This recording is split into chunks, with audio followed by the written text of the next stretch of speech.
Kalau mereka mau membuktikan bahwa mereka bahwa pimpinan KPK atau vendor ini keliru di dalam mengetes mereka dan mereka seharusnya lulus, saya bilang gugat saja ke BKN. Gitu aja kok repot.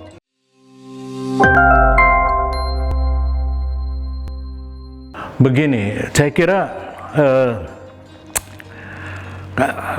kasus-kasus mereka mengemukakan seolah-olah bahwa mau memberikan impresi, kesan bahwa seolah-olah tanpa mereka ya itu KPK mandul atau runtuh, ya kan, kesan itu kan sama sekali saya kira kekeliruan yang besar, karena pertama-tama KPK sejak zaman siapapun itu bekerja di dalam prinsip kolektif kolegial. Yang kedua, mereka adalah bagian tengah ya, penyidik dan sebagainya yang tidak bisa mengambil keputusan semuanya oleh mereka ya. Nah, karena itu mereka tetap harus berkoordinasi dengan pihak-pihak yang lain. Nah, kalau mereka bilang seolah-olah sekarang kasus-kasus besar itu dipilih-pilih di atas, dan kemudian mereka bilang dalam kasus Harun Masiku misalnya ada di sini, tapi nggak inilah, mereka waktu itu kan ada di situ, nggak apa yang mereka bertindak ya. Bahkan sebagian dari mereka kan seperti mau jadi artis ya, senang nongol di televisi, senang nongol di media-media publik ya. Padahal pekerja KPK sebenarnya kan pekerja yang silent harusnya ya, pekerja yang bekerja dan kemudian bekerja dengan silent, bukan kemudian harus seperti artis ya yang memunculkan pada publik. Nah, memang begini, saya setuju bahwa semua kasus-kasus besar memang memiliki kaitannya dengan kekuasaan dan partai politik ya. Itu sesuatu yang benar, mereka mau bilang itu kan, itu benar. Tapi kasus besar itu bukan hanya terkait dengan soal bansos ya, atau jual beli jabatan ya. Kasus-kasus seperti Bank Senturi, Hambalang, Formula E DKI ya, EKTP, itu juga triliunan nilainya ya. Jadi jangan sinis gitu terhadap satu ini, tapi dia nggak lihat bahwa banyak kasus yang juga belum terselesaikan di isu. Jadi saya kira kalau mau mengisukan bahwa KPK ini runtuh tanpa mereka, ini saya kira mereka udah gunakan jurus pendekar mabuk ya, yang mengkultus individukan seseorang atau beberapa orang seolah-olah dialah penentunya ya. Saya kira itu sama sekali tidak benar. Sekali lagi saya ingin sampaikan bahwa secara prinsip KPK itu bekerja di dalam prinsip-prinsip kolektif kolegial ya. Nah, kalau kemudian mereka menyerang kemudian ya bahwa pimpinan KPK yang sekarang ya, padahal pimpinan KPK sekarang artinya komisioner KPK terpilih ini juga bukan tidak ada prestasinya, setidaknya bansos segala macam itu mereka kan mengakui itu ada prestasi sebenarnya, dan mereka terutama menghujat ketuanya Pak Firly gitu untuk kemudian diberhentikan dengan segala cara ya, menyampaikan surat pada presiden atau ke Kapolri minta agar dia dicabut. Saya kira ini kekeliruan yang besar ya, karena ya begini, pertama-tama itu mengajak presiden melanggar hukum ya. Yang kedua, dia juga kalau ke Kapolri apa urusannya ya, Kompolnas sendiri sudah menegaskan nggak ada urusan dengan itu. Tapi ini adalah memang gaya bermain politik yang lama. Yang soal ke Pak Firly tadi, saya sedikit lagi bahwa saya ingin mengatakan bahwa ini gaya politik lama ya, menempatkan seseorang menjadi musuh bersama kemudian dikeroyok rame-rame ya, padahal kita semua tahu yang tes itu vendor BKN, tapi yang mau disalahkan Firly. Ini sudah sejak pansel dulu ya, pansel dulu, mereka sejak pansel memilih komisioner ini sudah ribut, itu saja yang mereka ini kan. Jadi memang ada agenda-agenda yang mereka sudah siapkan sejak dulu. Ya nggak sehat kalau kita akomodasi ini kaitannya dengan pelanggaran HAM juga. Kalau kita mengakomodasi ini 5,4% ini ya, kita luluskan atau seperti kata mereka dibatalkan semua tes ini, itu kaitannya juga dengan hak-hak orang lain, ya, hak-hak orang lain. Justru kita memberlakukan apa yang namanya diskriminasi. Kalau kemudian kita mengistimewakan segelintir orang ini, ya, untuk kemudian mengulang atau katakanlah meluluskan mereka. Karena kita mau bilang, di situ kita mau bilang seolah-olah yang 5,4% ini benar, yang 94,6% ini adalah KKN, gitu. Mereka bisa lulus karena KKN, gitu. Itu kan kekeliruan yang besar. Nah, kalau kemudian mereka mengadu ke Komnas HAM atau ke lembaga-lembaga hak asasi yang lain, ya, saya ingin tanya gitu kemudian, ya, terutama kepada lembaga-lembaga ini, di mana aspek pelanggaran atau dimensi pelanggaran hak asasinya di mana?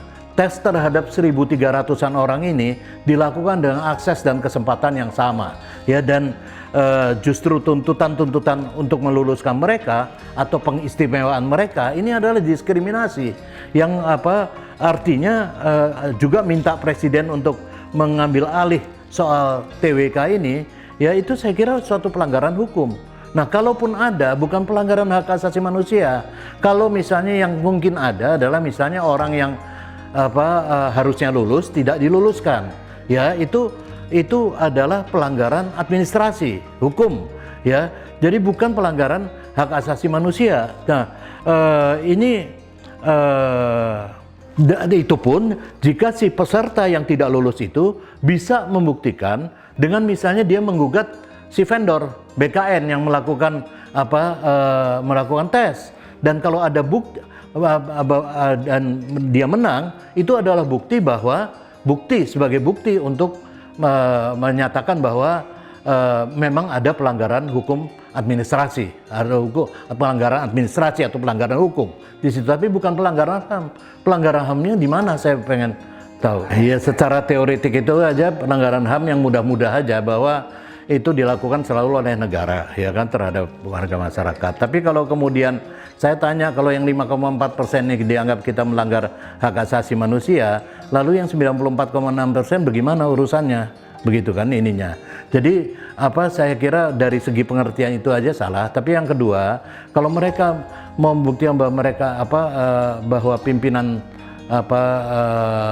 pimpinan KPK atau vendor ini keliru di dalam mengetes mereka dan mereka seharusnya lulus, saya bilang gugat saja ke BKN.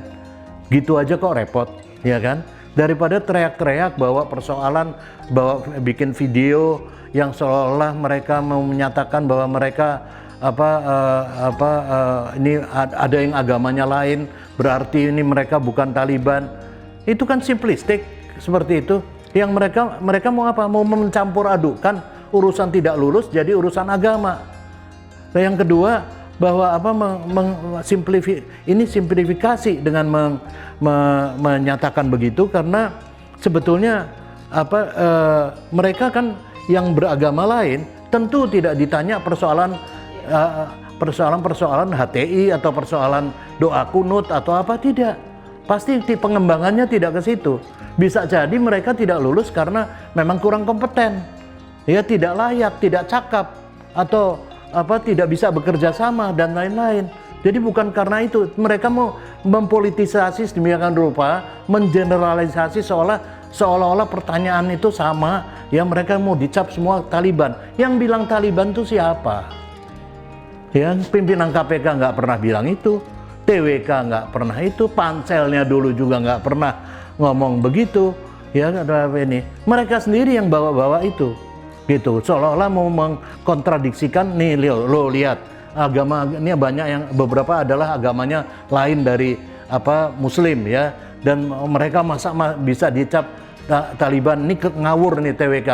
Itu mereka yang ngawur, ya, bukan panitia seleksinya. Ya, panitia seleksi pasti masing-masing punya pertanyaan yang dikembangkan yang berbeda-beda, gitu. Tapi saya ingatkan lagi, persoalan kelulusan ini, ya, ini yang dites ini adalah sekali lagi wawasan kebangsaan, bukan wawasan tipikor, ya. Jadi kalau wawasan kebangsaan sangat wajar. Misalnya yang Muslim itu ditanya bagaimana sikapnya terhadap HTI, itu sangat wajar. Terhadap organisasi radikal, ya, organisasi terlarang, bagaimana sikapnya, itu adalah sesuatu yang sangat wajar, ya, karena ini tes wawasan kebangsaan, bukan tes tipikor. Nah, demikian juga yang agamanya lain, ya bisa jadi mereka memang ada juga agama lain yang lulus. Jadi mungkin saja karena tidak kompeten, atau saya nggak tahu kalau ada psikotes atau enggak, mungkin psikotesnya gagal atau tidak bisa bekerja sama, macam-macam lah gitu. Jadi jangan mengeneralisasi karena seolah-olah isunya adalah isu Taliban dan sebagainya yang mereka buat-buat sendiri, karang-karang sendiri. Saya percaya orang yang bekerja di KPK itu adalah soal idealisme satu, tapi juga itu periuknasi, ya. Itu juga apalagi pengalaman menunjukkan kan ada yang sudah bertahun-tahun, berpuluh tahun bahkan bekerja di situ, ya. Itu kan dalam masa semacam ini juga tidak mudah orang berganti-ganti pekerjaan, ya. Dan mereka, saya percaya juga sebagian besar, makanya lulusnya banyak, adalah punya keahlian-keahlian yang memang memadai untuk itu, ya. Nah, tapi kalau mereka kemudian mencoba bersolidaritas terhadap yang kecil, ya itu pilihan-pilihan hidup dari mereka, ya silakan saja. Kalau mereka mau ikut ke kuburan, silakan, ya kan, kalau yang lain ke kuburan. Nah, tapi silakan saja. Tetapi saya kira ada jalan hukum lain gitu kan, silakan. Yang 5,4% ini menggugat di PT UN, ya kan, atau kalau yang merasa dicurangi atau bisa menggugat BKN-nya semacam itu. Tapi kalau mereka kemudian mau mengancam bahwa tidak ikut dilantik dan sebagainya, tapi saya kira itu kecil kemungkinannya, ya silahkan saja. Tetapi KPK toh mesti tetap jalan, ya. KPK ini bukan kebutuhan mereka aja, ini kebutuhan bangsa ini, ya, kebutuhan rakyat untuk menangani persoalan-persoalan korupsi. Jadi lebih baik manuver-manuver ini dihentikan dan di stop lah kontroversi tentang isu ini, supaya kita bisa bergerak maju, ya, dan masyarakat harus mengawasi tentu saja kerja-kerja dari KPK supaya lurus. Ya, Pak Firly dan kawan-kawan itu saya kira bukan malaikat. Jadi mereka juga mungkin salah suatu waktu. Itu yang kita mesti kontrol. Ya itulah tugas kita, bukan kita disibukkan atau dihabisi waktunya dengan persoalan-persoalan ribut-ribut yang tidak mutu ini, gitu ya, dan yang hanya tidak jelas urusannya. Masa logik aja lah 5,4%, ya, kemudian mau dianggap benar, sementara yang sisanya mau dianggap keliru. Itu saya kira cara berpikir yang siapapun nggak bisa menerima. Nah, saya ingin mengatakan bahwa itu, ya, KPK ini jangan lembaga besar, lembaga mulia, lembaga yang sangat dibutuhkan bangsa ini. Jadi jangan disandera oleh segelintir orang untuk isu-isu mereka, manuver-manuver mereka yang sebenarnya menyesatkan kita, ya. Sudahlah. Saya kira kita harus kembali lagi memberikan kesempatan pada KPK untuk bekerja. Toh pimpinan KPK ini cuma berapa tahun, ya kan, setelah itu bisa berganti, mereka juga bisa mendaftar. Semua orang punya haknya untuk mendaftar, ya, menjadi pimpinan KPK, komisioner KPK. Ya, jangan seperti waktu saya pansel, saya undang mereka mendaftar baik dari LSM, dari mana-mana, untuk mengirimkan orang-orang terbaik untuk lembaga yang terbaik, lembaga yang baik ini. Mereka tidak mengirimkan orang terbaiknya, tetapi ketika ada pihak lain, ya, polisi yang maju atau jaksa yang maju yang mengirimkan orang-orangnya untuk bertarung, berseleksi di situ, mereka ngomel, ya, mereka kritik terus, ya, ini. Jadi saya nggak ngerti apa maunya, seringkali, ya, maunya kemana, gitu. Nah, kalau mereka merasa punya kepentingan dan kepentingannya bukan sekedar mungkin cari proyek di KPK atau ya kirim dong orang-orang terbaik untuk menjadi pimpinan-pimpinan KPK. ya. Dan itu ada seleksinya. Dan seleksi itu panitianya dipilih oleh presiden berdasarkan integritas mereka. Ya, mereka ini mereka yang dipilih selama ini menjadi pansel-pansel KPK juga bukan orang-orang yang dipungut dari jalanan, saya kira. Ya, saya kira misi dari Pak Firly dan kawan-kawan ini dan juga Dewan Pengawas tentunya ya, yang mengawasi kerja komisioner juga, itu mesti membenahi lah sistem ini ya, karena kita lihat sebenarnya KPK juga tidak seluruhnya dalam perkembangannya buruk ya. Saya kira sampai suatu periode tertentu dia memberikan semacam keyakinan, harapan-harapan yang besar pada publik. Tapi memang periode-periode belakangan ya, sebelum Pak Firly ini memang menjadi beberapa periode sebelum Pak Firly ini menjadi persoalan karena kemudian terlalu banyak politiking di situ ya. Dan saya kira ini sehingga muncullah isu-isu di publik ya, di publik. Tidak ada yang pernah menuduh mereka ini ya, isu Taliban lah, isu radikal lah dan sebagainya. Itu kan karena ada di publik gitu ya. Sejak saya sebelum jadi pansel juga sudah ada isu itu semacam itu. Jadi ini yang ini tentu saja kalaupun benar ada, ya tentu harus dibereskan ya. Di semua lembaga di Indonesia ini, instansi manapun dibereskan dan dilakukan lewat tentu saja satu proses seleksi yang sama ya, baik untuk siapapun dan untuk lembaga manapun gitu. Jadi saya kira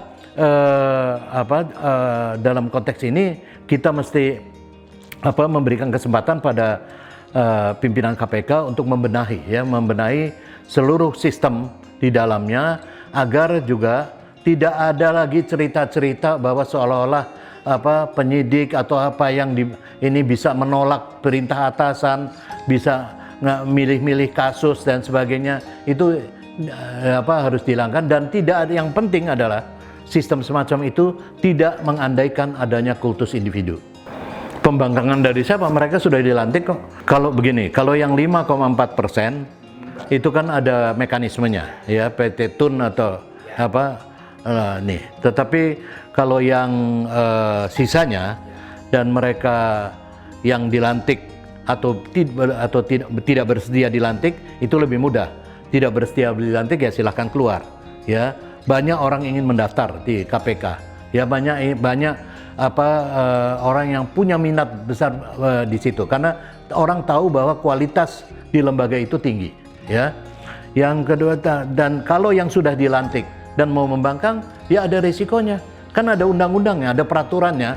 Kalau orang kemudian membangkang terhadap ketentuan-ketentuan yang digariskan oleh negara. Ingat bahwa KPK ini adalah badan negara ya, badan negara, dan kalau kita membangkang dari situ atau mempolitisasi ini di dalam KPK sendiri ya, itu memang orang-orang itu tidak layak menjadi pegawai negara.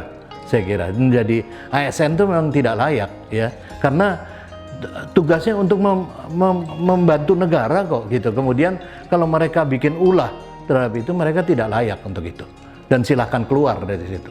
Dan tidak usah khawatir, banyak lapangan kerja lagi sulit, dan kemudian banyak sekali orang-orang yang juga pandai. Ya mungkin kalau lebih baik harus diuji juga, harus ikut tes TWK juga antara lain. Iya, pasti banyak orang yang mau itu. Ya banyak. Ya mungkin ya artinya ya pasti ada proses seleksinya kan itu. Jadi jangan sekali-kali ya mengancam lembaga-lembaga negara semacam ini gitu. Karena mengancam semacam ini juga itu membuat presiden ya, dan kalau dipenuhi ini membuat presiden buruk di kemudian hari bagi lembaga-lembaga negara yang menolak. Bayangkan kalau misalnya pegawai negeri di mana gitu karena nggak lulus atau ini mereka mengancam kemudian ini rusak bangsa ini ya, rusak negara ini. Ya justru itu bisa kalau pegawai negeri bisa diberikan ruang ya untuk kemudian menyatakan bahwa itu pelanggaran hak asasi manusia segala macam. Saya kira Komnas HAM harus ada paling enggak 10 atau 100 lah ya kan, supaya bisa menerima penampungan-penampungan.